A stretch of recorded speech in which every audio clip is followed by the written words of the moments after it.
नमस्कार साथियों, आप सभी का स्वागत है आपके अपने यूट्यूब चैनल डेली जी के मास्टर पर। साथियों, आज है 17 मार्च और 17 मार्च से काफ़ी इम्पोर्टेंट करंट अफेयर्स की क्लास लेकर के आए हैं। ठीक है, जो क्लास आपके एसएससी आरआरबी यूपीएससी बैंकिंग परीक्षाओं के लिए आज के महत्वपूर्ण करंट अफेयर्स हम आप सभी के लिए लेकर के आए हैं। इसमें हमने आने वाली परीक्षा की दृष्टि से करंट अफेयर्स तैयार किया गया है। आप सभी को करंट अफेयर्स दिए गए हैं। इस करंट अफेयर्स के क्वेश्चन में 15 सवाल हैं और उनके जवाब दिए गए हैं, जो कि सभी अलग अलग घटनाओं पर आधारित दिए गए हैं। ठीक है, और दोस्तों टेलीग्राम का लिंक आपको डिस्क्रिप्शन में मिल जाएगा, ज्वाइन कर लेना और आपको पीडीएफ फाइल मिल जाएगी और डिस्क्रिप्शन में लिंक होगा। ठीक है, व्हाट्सएप और फेसबुक पर। तो साथियों, जल्दी से जल्दी 5 के सब्सक्राइबर अपने यूट्यूब पर करवा दीजिए ताकि अपनी यूट्यूब फैमिली आगे बढ़ सके। तो आइए बिना किसी देरी से पहले क्वेश्चन से शुरू करते हैं। पहला क्वेश्चन है, हाल ही में वर्ल्ड पैरा एथलेटिक्स ग्रां प्री 2025 में पदक तालिका में कौन प्रथम स्थान पर रहा है? तो साथियों, काफ़ी इम्पोर्टेंट क्वेश्चन है। अगर एग्जाम की दृष्टि से देखें ना, तो ऐसे क्वेश्चन कई बार एग्जामों में पूछे गए हैं और साथियों ये क्वेश्चन है ना जो आगे भी पूछे जा सकते हैं। आइए दोबारा देखते हैं। हाल ही में वर्ल्ड पैरा एथलेटिक्स ग्रां प्री 2025 में पदक तालिका में कौन प्रथम स्थान पर रहा है?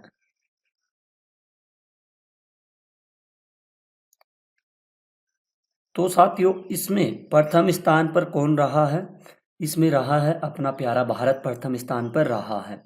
आइए इसके बारे में अपन देखते हैं। जो भारत ने वर्ल्ड पैरा एथलीट, कौन सा? पैरा एथलेटिक, पैरा एथलेटिक्स ग्रां प्री 2025 में शानदार प्रदर्शन करते हुए भारत के द्वारा कुल कितने पदक जीते हैं? 134 पदक जीते गए हैं। ठीक है, इनमें से 45 क्या है? 45 होंगे स्वर्ण पदक होंगे 45, और 40 होंगे रजत पदक होंगे। ठीक है, और इसमें साथियों 49 ये होंगे कांस्य होंगे। ठीक है, तो ये लिस्ट है जो जीते गए हैं। जीतकर पदक तालिका में पहला स्थान, यह पहला स्थान हासिल किया गया है। ठीक है, कौन सा स्थान किया गया है? पहला स्थान हासिल किया है। इस प्रतिष्ठित प्रतियोगिता में भारतीय एथलीटों ने ट्रैक और फील्ड स्पर्धाओं में दमदार प्रदर्शन कर अपनी मजबूत गहराई और संकल्प का परिचय भी दिया गया है। तो इसका ए राइट आंसर हो जाएगा। इनको नोट जरूर कर लेना क्योंकि ये काफ़ी इम्पोर्टेंट क्वेश्चन है साथियों। ठीक है, अब बढ़ते हैं अपन अगले क्वेश्चन की ओर। हाल ही में कौन पहली G20 व्यापार और निवेश कार्य समूह बैठक की मेजबानी करेगा? आइए दोबारा देखते हैं इसको। हाल ही में कौन पहली G20 व्यापार और निवेश कार्य समूह बैठक की मेजबानी करेगा?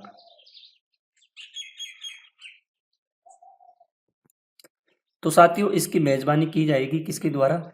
दक्षिण अफ्रीका के द्वारा इसकी मेजबानी की जाएगी। आइए इसके बारे में देखते हैं। ठीक है, तो दक्षिण अफ्रीका के द्वारा 18 से 20 मार्च 2025 के बीच G20, कौन सी? G20 व्यापार निवेश कार्य समूह की पहली बैठक की मेजबानी यह बैठक ऑनलाइन की जाएगी। कब, कैसे की जाएगी? यह बैठक साथियों ऑनलाइन की जाने वाली है। ठीक है, इसको जरूर ध्यान में रखिए। इस बैठक में शामिल होने वाले देश कौन कौन से हैं? आइए अपन देखते हैं शामिल देश। तो शामिल देश कौन कौन से हैं? G20 के सदस्य देश। ठीक है, यूरोपीय संघ के वरिष्ठ अधिकारी, किसके? यूरोपीय संघ के वरिष्ठ अधिकारी।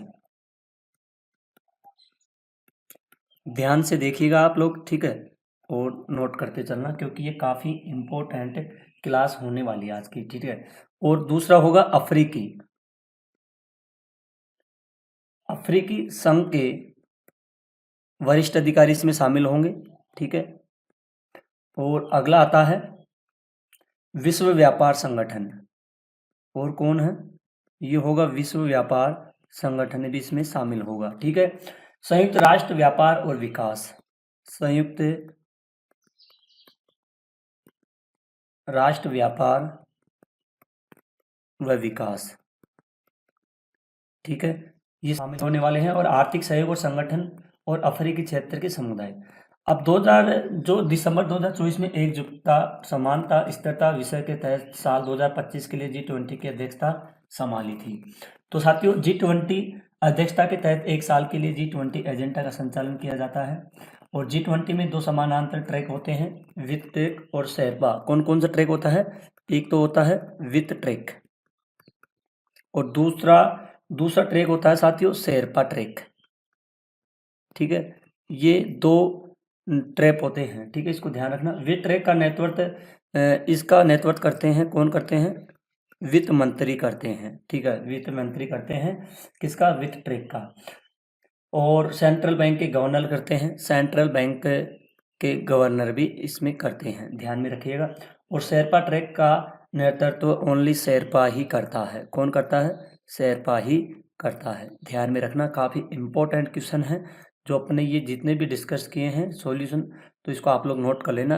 अगर हैंड राइटिंग समझ में नहीं आती है तो उसके लिए सॉरी, ठीक है। इसका सी राइट आंसर हो जाएगा। आइए अब बढ़ते हैं, अपन नेक्स्ट क्वेश्चन की ओर बढ़ते हैं जो काफ़ी इंपॉर्टेंट होगा। हाल ही में मूडीज ने वित्त वर्ष 2025-26 में भारत की जीडीपी वृद्धि दर कितने प्रतिशत रहने का अनुमान लगाया है? तो साथियों, काफ़ी महत्वपूर्ण क्लास है आज की, ठीक है। आइए ये क्वेश्चन देखें जो काफ़ी इंपॉर्टेंट है। भारत की जीडीपी है जो 2025 से 26 में कितने प्रतिशत रहने का अनुमान लगाया गया है? तो अनुमान है इसका 6.5% का अनुमान बताया गया है, ठीक है। तो इसका प्रतिशत बताया गया है 6.5% का अनुमान बताया गया है। प्रतिशत से अधिक रह सकती है, यानी कि इस प्रतिशत से अधिक ही रह सकती है। इसकी वजह सरकारी पूंजीगत खर्च में बढ़त और आरबीआई द्वारा ब्याज दरों में कटौती की गई है, ठीक है। इंपॉर्टेंट है, ध्यान में रखिएगा। आइए नेक्स्ट क्वेश्चन की ओर बढ़ते हैं। हाल ही में कौन सूर्य के बाहरी वातावरण और सौर हवाओं का अध्ययन करने के लिए पंच मिशन लॉन्च करेगा?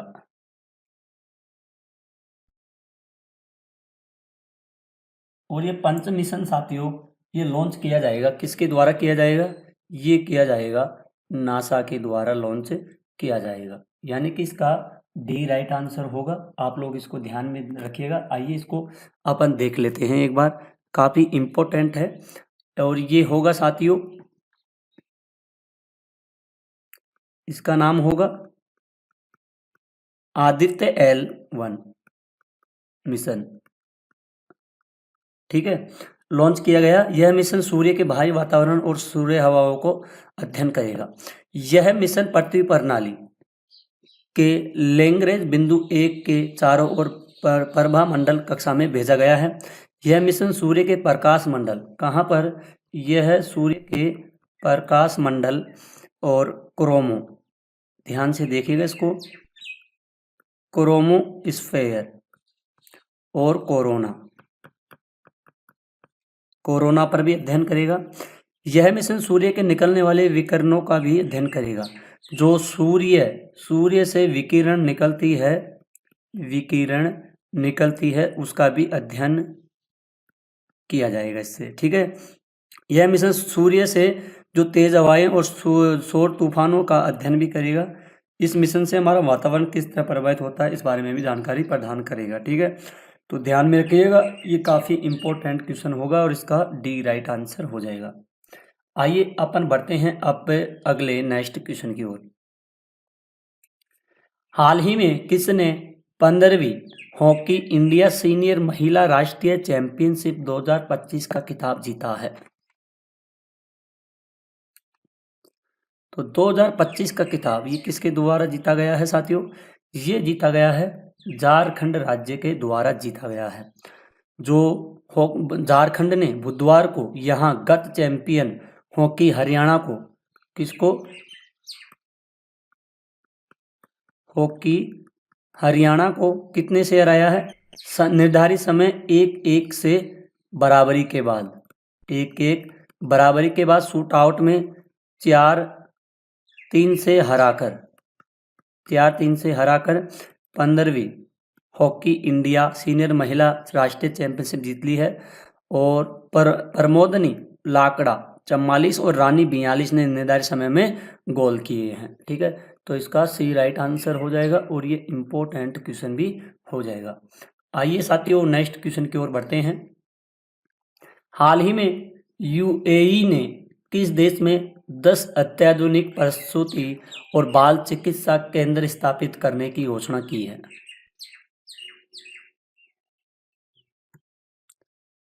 तो ये की गई है अफगानिस्तान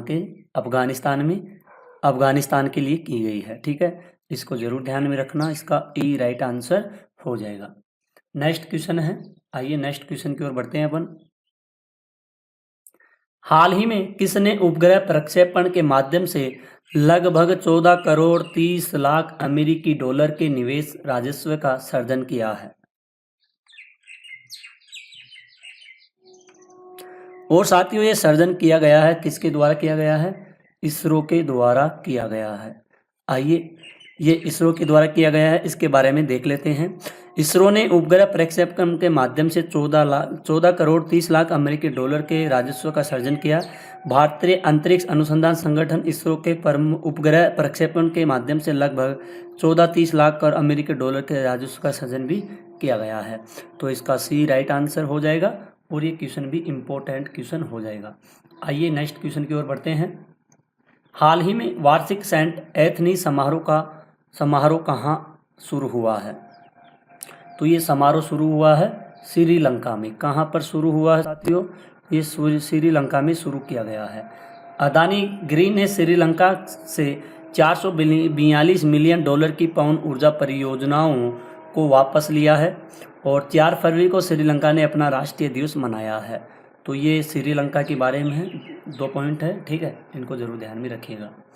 आइए नेक्स्ट क्वेश्चन की ओर अपन बढ़ते हैं। हाल ही में कौन 7वीं बार एशिया का सर्वश्रेष्ठ एयरपोर्ट बना है?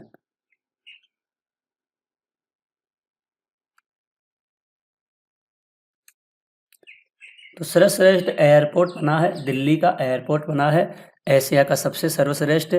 दिल्ली का IGI एयरपोर्ट 7वीं बार बना एशिया का सर्वश्रेष्ठ airport. GMR airport infrastructure limited की सहायक company Delhi international airport limited को airport service quality airport experience award 2024 से भी इनको सम्मानित किया गया है।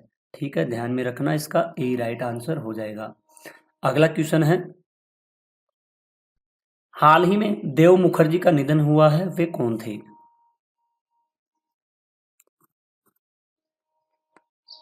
तो देव मुखर्जी का निधन हुआ है साथियों, वे कौन थे? वे एक अभिनेता थे। कौन थे?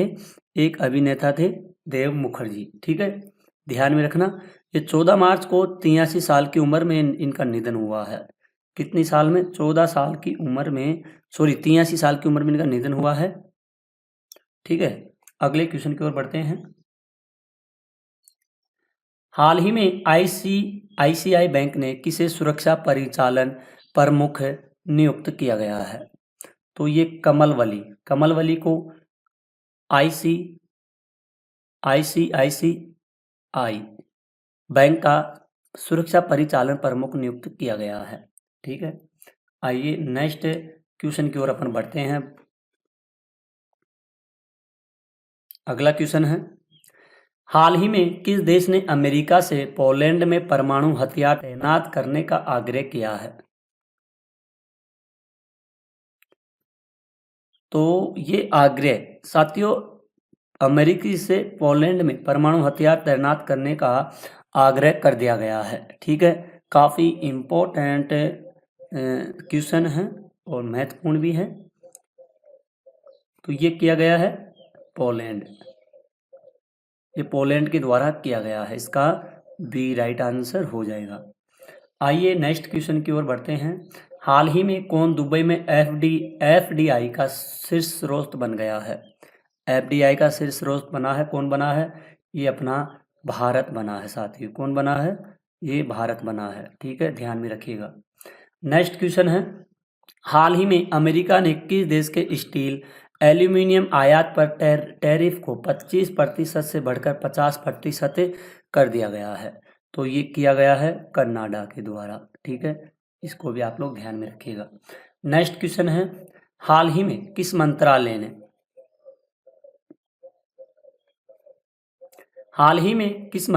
ने पीएम युवा 3.0 कार्यक्रम लॉन्च किया है? और ये लॉन्च किया गया है शिक्षा मंत्रालय के द्वारा। युवा लेखकों को सलाह देने के लिए पीएम कौन? अपने मोदी जी की योजना पीएम योजना कौन सी योजना है? ये है पीएम युवा 3.0 शिक्षा मंत्रालय के द्वारा। किसके द्वारा किया गया है? ये किया गया है शिक्षा मंत्रालय के द्वारा किया गया है, इसको ध्यान में रखिएगा। ठीक है, और उच्च शिक्षा का विभाग शुरू की गई। पूरे देश में पढ़ने लिखने पुस्तक समाज को बढ़ावा देने के लिए लेखक सलाह कार्यक्रम का उद्देश्य 30 वर्ष से कम उम्र के महत्वाकांक्षी और युवा लेखकों को शिक्षित करना है। ठीक है, तो इसका ए राइट आंसर हो जाएगा और ये इम्पोर्टेंट क्वेश्चन भी हो जाएगा। तो दोस्तों, आज के आपके 15 क्वेश्चन थे। इन 15 क्वेश्चनों को अपन ने कवर किए हैं। आई होप अगर आपको अपने सर की थोड़ी भी मेहनत पसंद आई है तो प्लीज़ चैनल को आप लोग सब्सक्राइब जरूर कीजिए। आइए थोड़े बहुत कुछ इंपॉर्टेंट पॉइंट्स हैं, इनको देख लेते हैं जो एग्ज़ाम की दृष्टि से काफ़ी ज़्यादा ये महत्वपूर्ण भी होंगे। ठीक है, आइए इनको कवर करते हैं आज अपन। टीवीएस मोटर ने भारत में मोटर स्पोर्ट्स को बढ़ावा देने के लिए पेट्रोन्स लुब्रिकेंट इंटरनेशनल के साथ अपने गठबंधन को मजबूत किया है। पेट्रोन्स अगले 3 वर्षों तक factory racing team TVS racing का टाइटल प्रायोजक बना रहेगा। पेट्रोन्स लुब्रिकेंट्स इंडिया ने पहले 2022-23 के सीजन के दौरान टीवीएस रेसिंग के लिए टाइटल परियोजना रखा था। निर्देशक अयान मुखर्जी के पिता दिग्गज अभिनेता फिल्म निर्माता देव मुखर्जी का लंबी उम्र के बाद 83 वर्ष की उम्र में इनका निधन हुआ है। वह उत्तरी बॉम्बे दुर्गा पूजा समारोह में एक प्रमुख व्यक्ति थे। उन्होंने भारतीय सिनेमा में महत्वपूर्ण योगदान दिया। उनका अंतिम संस्कार मुंबई के जूहू स्थित पवन हंस शमशान घाट में किया गया। अगला पॉइंट है, टाटा पावर के क्लब एनर्जी इको क्रू का लक्ष्य 24 शहरों के 1000 स्कूलों में 5 लाख छात्रों को सौर ऊर्जा अपनाने के बारे में शिक्षित करना है। यह पहल पीएम योजना सूर्य पर योजना का समर्थन करती है, जो छत पर सौर ऊर्जा और स्थायी प्रथाओं को बढ़ावा देती है। लक्षित शहरों में लखनऊ, वाराणसी, अयोध्या, मेरठ, आगरा और कानपुर शामिल है, जो छात्रों के बीच पर्यावरण के प्रति जागरूकता को बढ़ावा देते हैं। एससीओ के रक्षा अधिकारी 26-27 मार्च 2025 को चीन के किंगदाओ में मिलेंगे, जिसमें सदस्य देशों के बीच भविष्य के सुरक्षा सहयोग पर चर्चा की जाएगी। चीन शरद ऋतु में तियानजिन में एससीओ नेता के शिखर सम्मेलन की मेजबानी करने की योजना बना रहा है।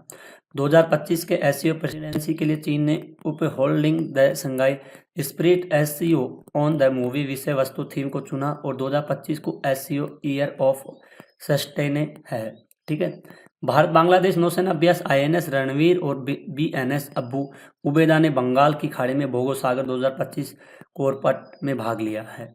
मुख्य ऑपरेशन अभ्यास में सतत पर फायरिंग वीबीएसएस अभ्यास, सामरिक युद्धाभ्यास, संचार अभ्यास शामिल थे। रणनीति प्रभाव, समन्वय सामरिक योजना और सूचना साझाकरण को मजबूत किया गया, जिससे उभरती समुद्री खतरों के लिए संयुक्त नौसेना प्रतिक्रियाओं में सुधार भी हुआ है। अगला है, भारतीय रेलवे ट्रैक के पास जल की कमी से निपटने के लिए मिशन अमृत सरोवर के अंतर्गत तालाबों की खुदाई पुनर्द्वार करेगा। यह पहल मिशन के दूसरे चरण के संरेखित, जिसमें जलवायु लचीलापन और सामुदायिक भागीदारी पर जोर दिया गया है। खुदाई की गई सामग्री को रेलवे तटबंधों के लिए पुनः उपयोग किया जाएगा, जिसका लक्ष्य 15 अगस्त 2025 तक पूरा होना है। वस्तु a just transition to sustainable life time styles, ऐतिहासिक संदर्भ में 1983 में स्थापित यह जॉन एफ कैनेडी के 1962 के संबोधन को उपभोक्ता अधिकारों की पहली वैश्विक मान्यता के रूप में याद करता है। उपभोक्ता संरक्षण फोकस 2025 अभियान टिकाऊ बदलावों को सुविधाजनक बनाने के लिए मजबूत उपभोक्ता सशक्तिकरण और नीति उपायों का जोर देता है। 2025 की विषय वस्तु मेक स्लीप हेल्थ ए प्रायोरिटी। ठीक है, और विश्व विश्व निद्रा दिवस विश्व सोसाइटी द्वारा शुरू किया गया एक वार्षिक कार्यक्रम है जिसका उद्देश्य है समग्र स्वास्थ्य और तंदुरुस्ती के लिए नींद के महत्व के बारे में जागरूकता बढ़ाना। इसका उद्देश्य स्वास्थ्य और निद्रा की आदतों को बढ़ावा देना और नींद संबंधी विकारों से संबंधित मुद्दों को समाधान करना। तो दोस्तों, आज की क्लास अपनी यहीं ख़त्म होती है। आई होप अगर आपको अपने सर की थोड़ी सी भी मेहनत पसंद आई है तो प्लीज़ चैनल को सब्सक्राइब कीजिए। सभी क्वेश्चनों को अपन ने कवर किए हैं और कुछ इंपॉर्टेंट पॉइंट्स थे उनको भी कवर किए हैं। आने वाली एग्जामों में आपके यहीं से क्वेश्चन पूछे जाने वाले हैं और 100% क्वेश्चन पूछे जाएंगे। तो आज के लिए इतना ही, मिलते हैं अगली क्लास में, तब तक के लिए।